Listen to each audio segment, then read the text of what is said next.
introducing what's going on tonight, and Nikki has no hands, I have them now.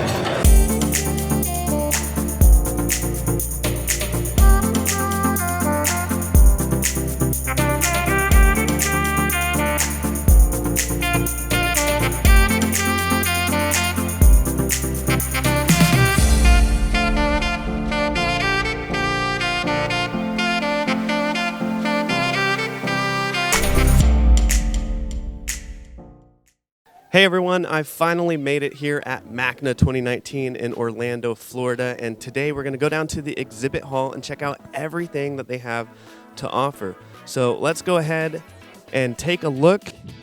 Welcome to MACNA 2019, right down here. Follow me.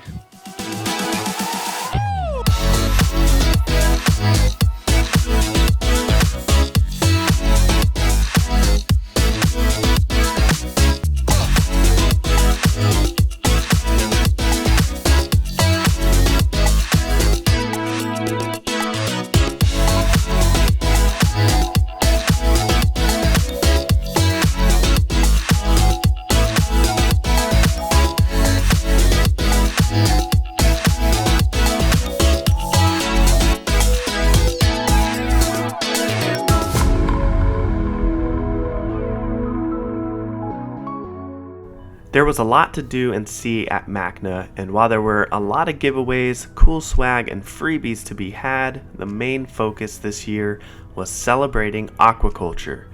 Now, with the hobby constantly under watch, there are conservation efforts and aquaculture facilities out there trying to do their part to save the environment and make our hobby more sustainable. So I had to visit the Biota booth to see what they had on display. We're here at Biota with Jake, and with MACNA being all about aquaculture this year, you guys do a lot of work in your nursery of tank-raised fish. Can you talk about what Biota does? Yeah, so our goal really is to just kind of improve the hobby by breeding as many fish as we can, as sustainably as possible and commercially as possible. We try to not deal with the one-off types, the small batch types. We really want to commercialize every species that we're working with, even if it's at a smaller scale. Like sometimes we get small batches of Barbonius, but we're trying to get large batches of Barbonius and things like that. Over here we have the first F2 generation of the yellow tangs, meaning that we finally closed the life cycle. These guys are about 35 to 42 days old, and to go from that size to our large tanks over here in that tank, it's only about a month. So they grow really quickly right when they're through settlement. Super happy, healthy species. We're hoping to put a little bit less pressure on a lot of the collecting around the whole world. That's just crazy to me that these little tiny tanks only take 1 month to get this big and to get their yellow coloration. Now, Biota Marine Life Nursery makes it possible for you, the hobbyist, to have an alternative option when buying fish for your aquarium. Very important to not only keep the hobby thriving and sustainable, but you're not harming the environment anymore because these are tank-raised tanks. Well, we just try to tank raise everything. We do want to do species that are a little bit harder. So we do work on the Ranford gobies. The wild-caught Ranford gobies almost never survive in home aquaria. We do the mandarins are really flagship species. Everyone loves our mandarins. We try to produce as many as possible. They're eating pellet at the size that are in this tank, which is less than an inch. It's really an amazing animal.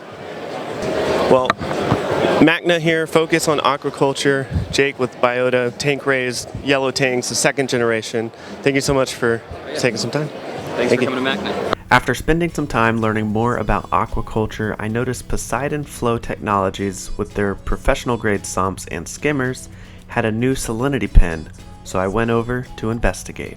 So we're here at the Poseidon booth here at MACNA. I'm joined by Darren, and you have the Salinity Pen Plus, or Salinity Pen that's new, right? Can you talk about why the salinity is important, how accurate it is versus like a refractometer and stuff like that? Yeah, so what's a little bit different with our pen is the automatic temperature calibration during the calibration procedure. So we compensate for the temperature of the solution as well as the temperature of your tank during the actual testing process. So when you go to calibrate, just insert the pen into the solution, a quick 10-second hold of the calibration button, and the pen will automatically compensate for the temperature of that solution, giving you the most accurate calibration possible. When you go to test your tank, simply just dip it in. The device is waterproof and instantly displays the results on the screen in both PPT and in specific gravity, as well as you can toggle into temperature in both Fahrenheit and Celsius. How often do you have to calibrate the pen? I typically calibrate mine once or twice a week. It depends how many times I use it. And what I like to do as a quick reference, just to make sure it is still calibrated, is just dunk it in the solution. And if the device is reading the 30 ppt, you know it's still calibrated, and there's no need to calibrate again. If you do need to calibrate, it only takes 10 seconds holding the calibration button, and it does all the work for you.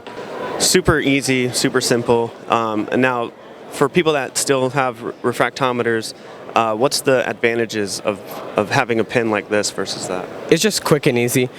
You don't need to worry about calibrating a refractive device. Light is plays an important role, so depending on the color temperature of your light, you may get a different result. And not all handheld refractometers compensate for temperature either, so that's an important factor.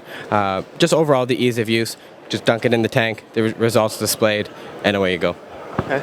And for more information on the Salinity pen and to purchase, where can people go to check that out? There's tons of retailers across the states, both online and brick and mortar stores, or you can buy it directly from us at PoseidonFlow.com, and we do ship worldwide. Very cool. Thank you so much, Darren. And thank you guys so much for liking, commenting, and watching this video. So I hope you enjoyed it. MACNA 2019 was great. I have more MACNA footage on the way, so be sure to hit that subscribe button. If you're new, check the bell icon to be notified every time I make a new video, and I'll see you next time on the Coral Reef Talk.